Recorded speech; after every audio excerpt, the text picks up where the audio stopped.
Let's talk about the 9 books that I read in March. One of them is not featured here, but I read it. We have 6 college romances, 2 contemporary paranormal fantasies, and 1 historical fantasy. Yeah, that's a lot of books, but I actually was reading them in tandem. I was reading some of them digitally, even though I own them, and then I was reading others in a physical copy, and that's kind of how I was able to read so much this month, which is wild, I know. Before we get to those books, I have to admit something about this one. The Scarlet Veil by Shelby Mahurin was my book club pick of the month.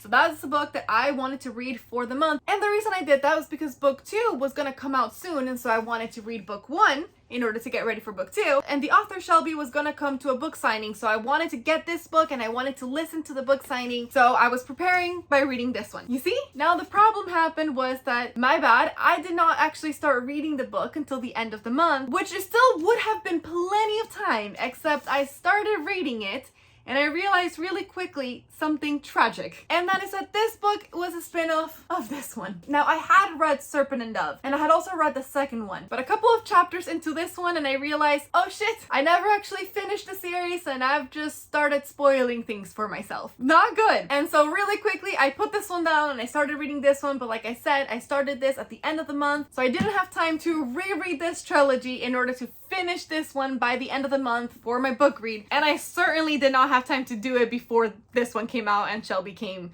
to visit. So I have failed book club with this one, but I did read this one at least. So let's start off with Serpent and Dove. Bound as one to love, honor, or burn, a witch and a witch hunter thrust into holy matrimony. There was only one way such a story could end: a stake and a match. So Serpent and Dove takes place at some point in the past in France. It follows Lou, who is a witch, and Reed, who is a witch hunter. So in this time period in France, the equivalent of the church essentially has a group of witch hunters. Like, they all know that witches exist and witches are evil, and there's other magical creatures as well, like werewolves and stuff, and this group that Reed is in hunts them down. Now, on top of witch hunters, Lou is on the run for other reasons that you don't actually find out until well into the end of the book. But she has her reasons as to why she must remain hidden, and that includes not using her magic. At the beginning of the story, Lou is after a magical artifact that will help her stay hidden, but through a series of events, she gets caught. Luckily for her, they don't realize that she is a witch. They just think she's a normal thief. So when she's caught, the church, instead of burning her at the stake, actually, for whatever reason, the head of this witch hunter group forces Reed to marry her. Now, we don't know why, and we don't find out why until the end of the book. Thus begin this journey of a couple. They are now married, they are not going to get divorced, and they literally despise each other. Reed hates her even just as a thief, but if he ever finds out that she's also a witch, he could kill her. The book is honestly so much fun. It's extremely well written. Shelby does such a good job about taking us into this world that both feels familiar as, you know, France essentially, but also not familiar at all. Just creates a whole new environment for everyone and seamlessly puts in magical creatures into history. Lou is a riot. Lou is unhinged in the best possible way. She is definitely somebody who talks back. She's definitely somebody who likes to poke buttons, and she's really good at finding those buttons to push. But she's also very lovable. We're very much interested in her well-being. And obviously Reed is interesting. He's almost like an enemies to lovers, and he's definitely morally gray because he starts off in a way bigoted because he's hunting down these magical creatures regardless of, he doesn't care anything about their history. He doesn't care. They're evil and that is it. But the thing that I like that Shelby did is that slowly but surely we start humanizing Reed. We start finding out how he ended up where he is, what led to him, why does he have such strong beliefs against these magical beings. And again, slowly but surely we see him sort of shift his beliefs, and also we see the two of them fall in love, which is just great. It's not instant love at all. It comes by very slowly, very gradually, and obviously it sets it up really well for the next 2 books in the series. Some of the tropes that you can expect in Serpent and Dove are enemies to lovers, morally gray love interest, found family, corrupt kingdom, forced marriage, fake dating or fake relationship, a slow burn, secrets. I mean, there's a lot to love, honestly, with this book. Recommend. Let's talk about the college romance series by Elle Kennedy. If you saw my video for February, then you will know that I actually started rereading this series, and the reason for that was because this book, which is part of a trilogy, was a spin-off for these books and the other ones that I read, and I didn't realize that I actually had never finished this series, and then I started reading this spin-off, and then this book wasn't out yet, and I thought it was out when I started reading the spin-off, and it was a whole mess. So anyway, this is the completed series. Like I said, I read the first part last month, so if you want to know my thoughts about it, go see February's video. But this is the last bit of that whole series set in a university called Briar. Essentially, these books are college romances. All of the guys play hockey, and that's how they connect. They're cute and they're spicy and they're a lot of fun. Let's start off with the legacy. So the original series only had 4 books, and it focused around Garrett and Hannah, Logan and Grace, Dean and Allie, and Tucker and Sabrina. And it has chapters with all 4 of the couples so that you can see where they are now. 4 stories, 4 couples, 3 years of real life after graduation. A wedding, a proposal, an elopement, and a surprise pregnancy. Life after college for Garrett and Hannah, Logan and Grace, Dean and Allie, and Tucker and Sabrina isn't quite what they imagined it would be. Sure, they have each other, but they also have real life problems that 4 years of Briar U didn't exactly prepare them for. And it turns out, for these 4 couples, love is the easy part. Growing up is a whole lot harder. It's cute. They're basically little novellas. You love that they're each still friends with one another. It's fun to find out what has been going on in their life. It has its spicy moments. It has its adorable moments. Obviously, the couples have like their ups and downs, but again, it's a romance, so it always ends up very positive at the end. Then it's a series that immediately follows the legacy. So the original series featuring these 4 couples, you meet other hockey players and other students that are maybe like 1 or 2 years younger than the original people. And these are some of their stories. There is a 4th book, and I did read it. I thought I owned it, because for whatever reason, I decided to read this digitally while I was reading the other books in hard copy. So I thought I owned the 4th one, but I do not. So now I have to make a note to go buy it, and it really bothers me that I apparently do not own the next book. First, it's The Chase. Everyone says opposites attract, and they must be right, because there's no logical reason why I'm so drawn to Colin Fitzgerald.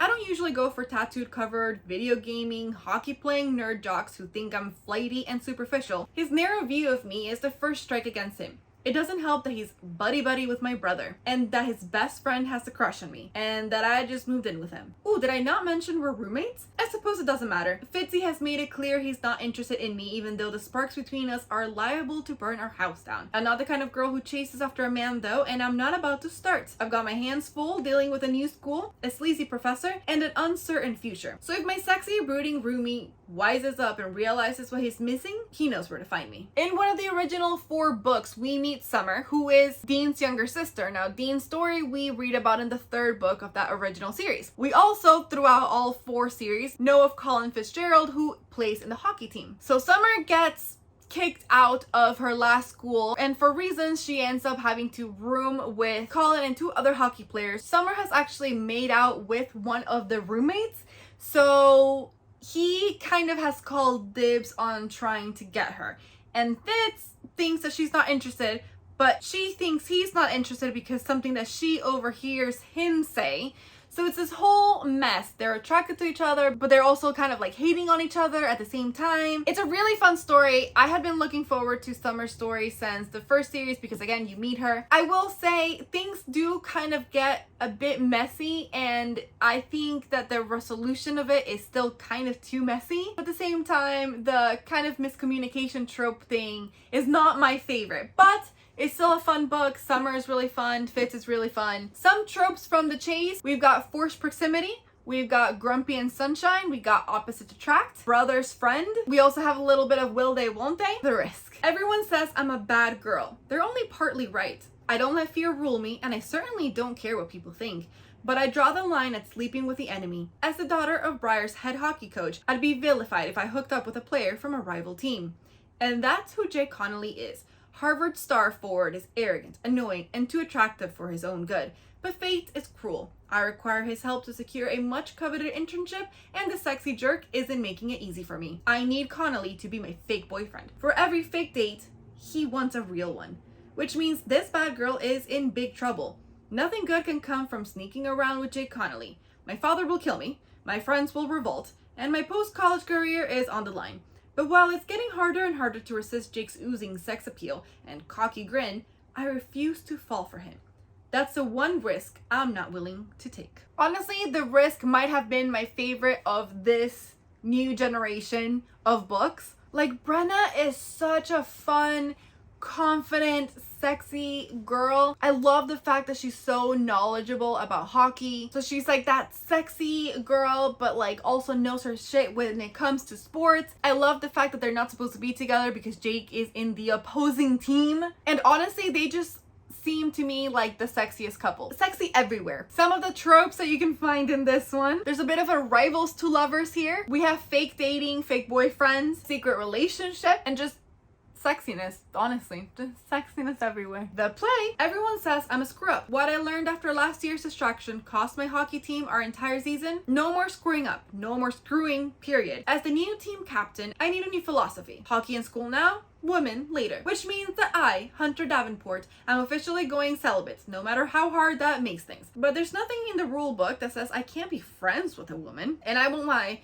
my new classmate Demi Davis is one cool chick. Her smart mouth is hot as hell, and so is the rest of her. But the fact that she's got a boyfriend eliminates the temptation to touch her. Except 3 months into our friendship, Demi is single and looking for a rebound, and she's making a play for me.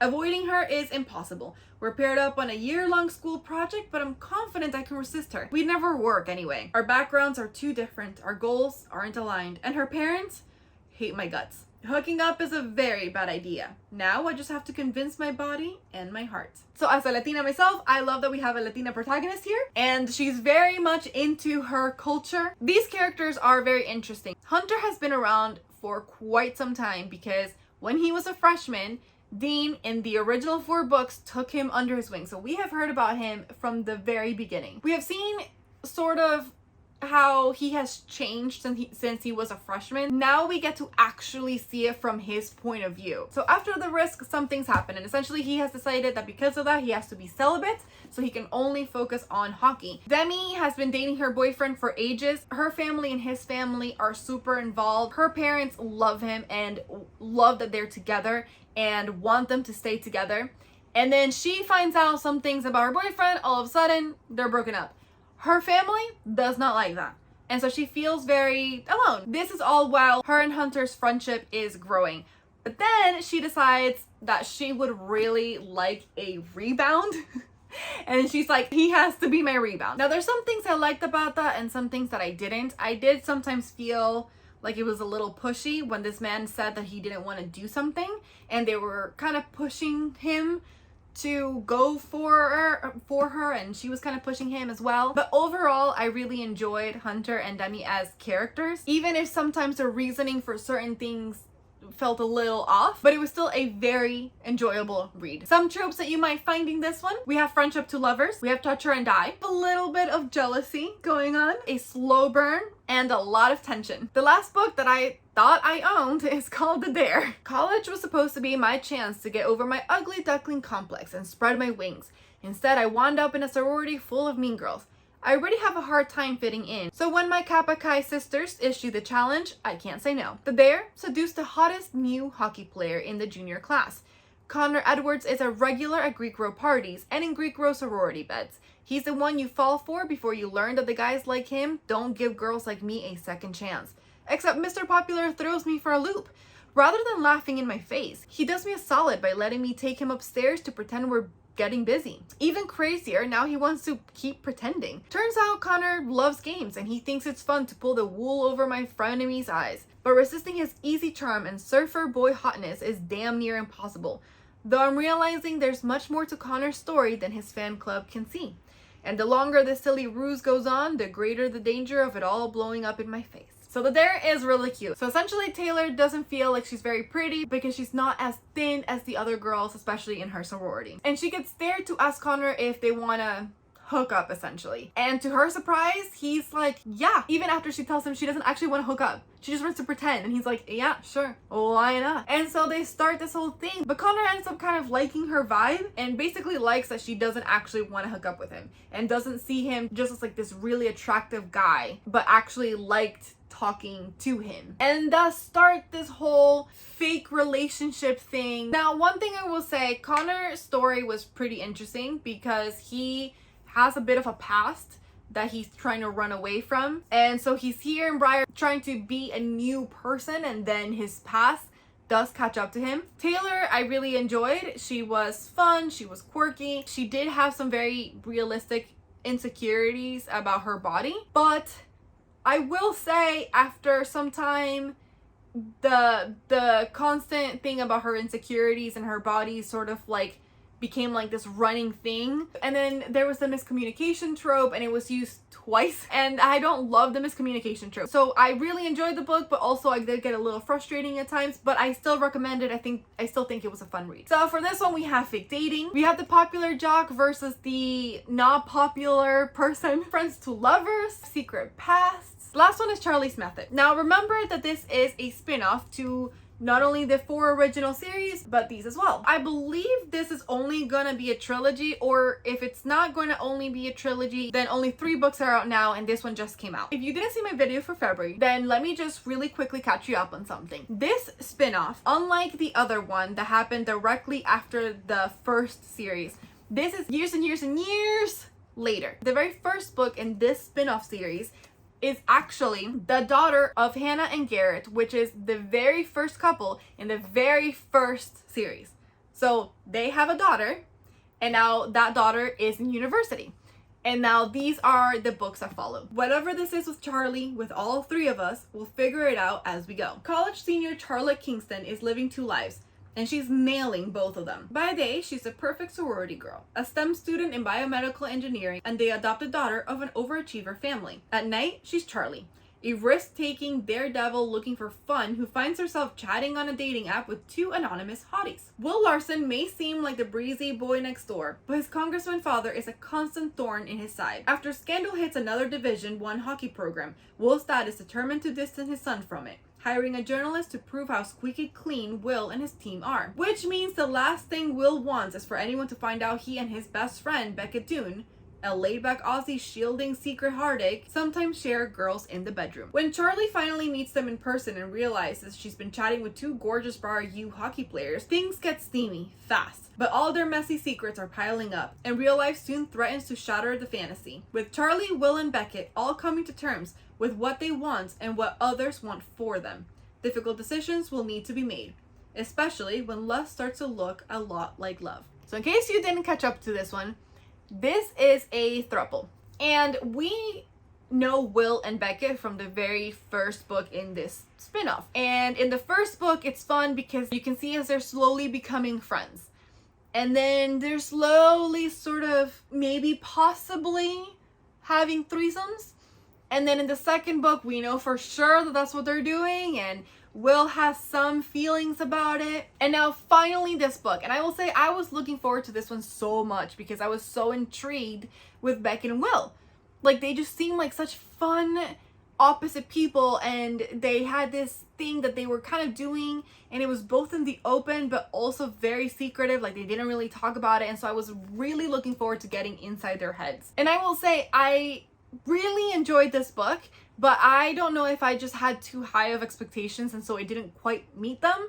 But not in like this book sucks. It was great. It just like I do think that I don't know what I'd expected, but I think I expected more. And I'll get to that in a little bit, but first, Charlie is such a fun and complex character, but I also felt she was a bit of a, like, I don't know, I feel like Elle Kennedy wrote a little bit of a I don't know, male fantasy type of girl. I don't know if it's just me, but I believe there was a little bit of like an Asian fetish type thing. She dresses with the little tiny skirts and the long socks. She is super smart and she's top of her class, but she's also like into like racing cars, and she loves sex, and actually she has had issues with her relationship because she likes too much sex.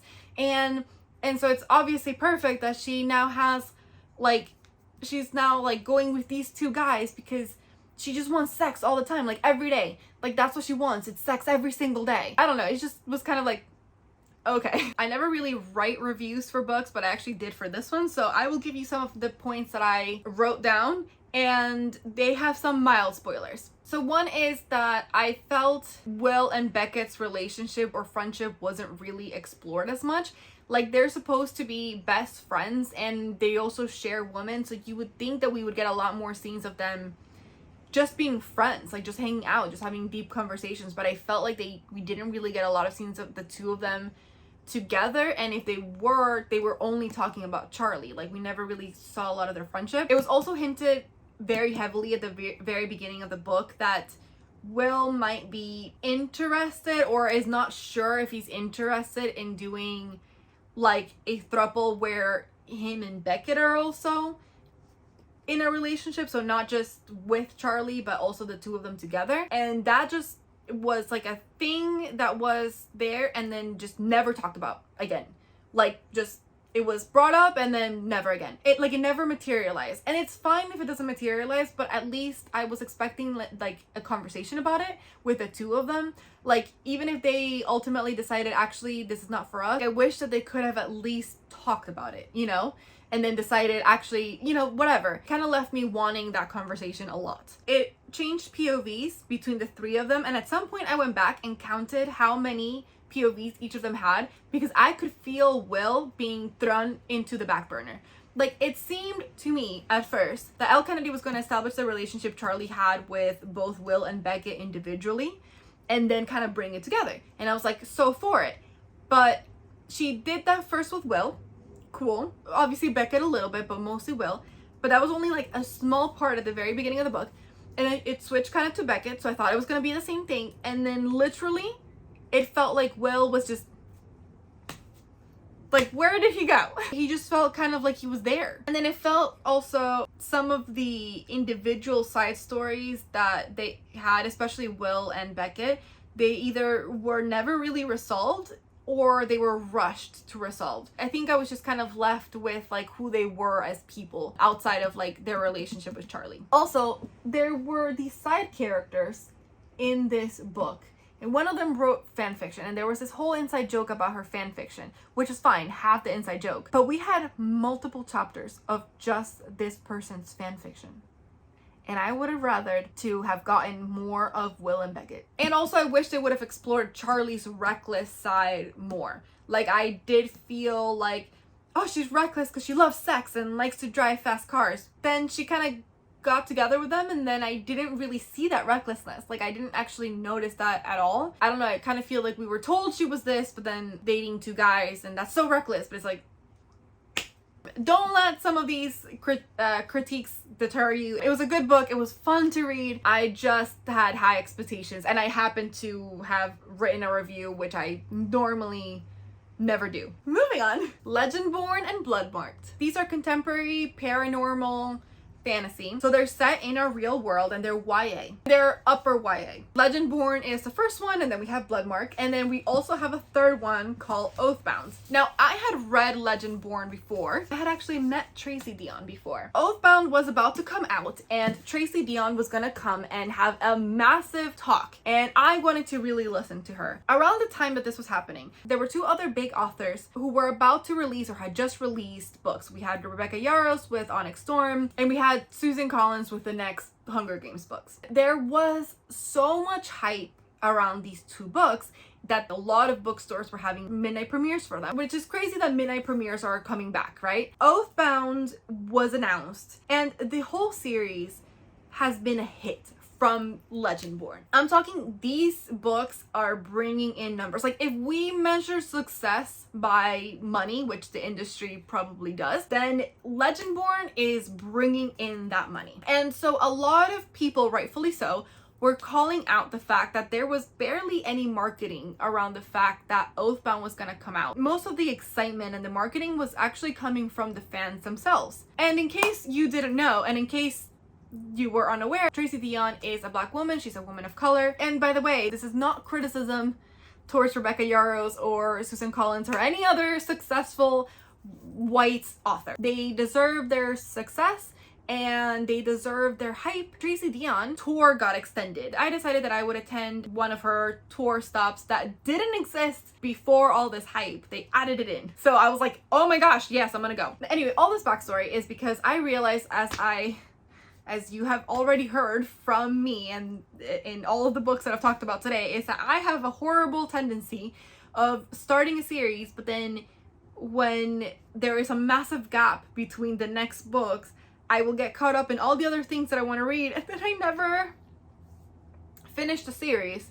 And then I own them because I'm like, I'll get to it, but then it's years later, and then I haven't gotten to it, and I'm like, oh crap, or the next book is about to come out, and I'm like, oh, I need to catch up, and it's this whole thing. Anyway, I'm thinking one of these months, by the way, I might just do like a let me read every book from series that I've already started type of theme, where I just catch up on the books that I own from series that I've already started. Like at least the books that I own, right? Like at least that. So I decided to reread Legendborn because it had been a minute, and then I hadn't gotten to Bloodmarked, so that was very exciting. And then I attended her talk where she released Oathbound, and I haven't read it yet because I did that thing where I was like, I'll get to it, and then I haven't yet.